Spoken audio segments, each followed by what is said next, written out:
Hey, what's up YouTube and fantasy fans? My name is Kevin Rother and this is my channel.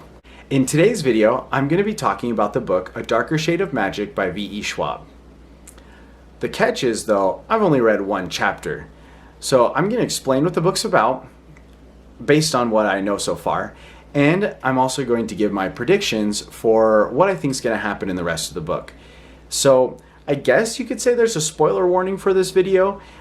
Spoiler warning for the first chapter, and if I get anything right for the rest of the book, but I really have no idea. The main idea behind A Darker Shade of Magic, from what I can tell, is that there are 4 versions of London. There's red, gray, white, and black. Red London, from what I can tell so far, is kind of like a utopian magical society.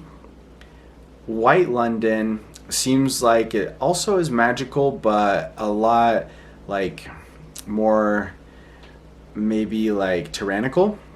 Not 100% sure. And then Gray London, and then Gray London is non-magical. So my assumption, at least, that hasn't said this, but my assumption is that Gray London is the London that we know. Then finally, Black London, they just said that it's been completely destroyed. Or maybe they didn't say destroyed, maybe that's my own words, but that's what I remember from the first chapter. And kind of the concept is that there's, for the most part, it seems like the people living in each London don't really know about the other Londons, except for a few key people. Like monarchs seem to know, and there's like messenger characters that seem to know. For example, the main character, his name is Kel. He jumps between the worlds and he seems to be a messenger. I'm not 100% sure if he is or not. I can't remember if that's just my vibe that I got from the chapter or if it actually said, like, I'm a messenger. I'm actually really excited about the concept of this book, and I'm interested to see how it plays out. I personally really enjoy books where they take an event, or they twist something and it totally changes how the rest of the story plays out. An example of that is in like the TV show or in the comics of Flash, where they change like one little, they change something and then you go back to normal time and all of a sudden some of the characters act completely different. I also think it's really cool to see like doppelgangers and things like that.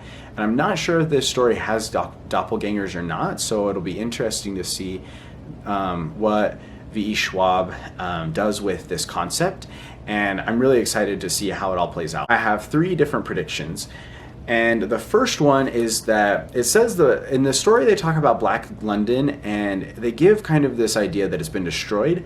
I personally think that it's going to show up, that it's not actually gone, that maybe it's been destroyed but its ruins are still there, or maybe it's even like in the Hunger Games, like for example in District 13, how District 13 actually was still there the whole time even though supposedly it had been destroyed.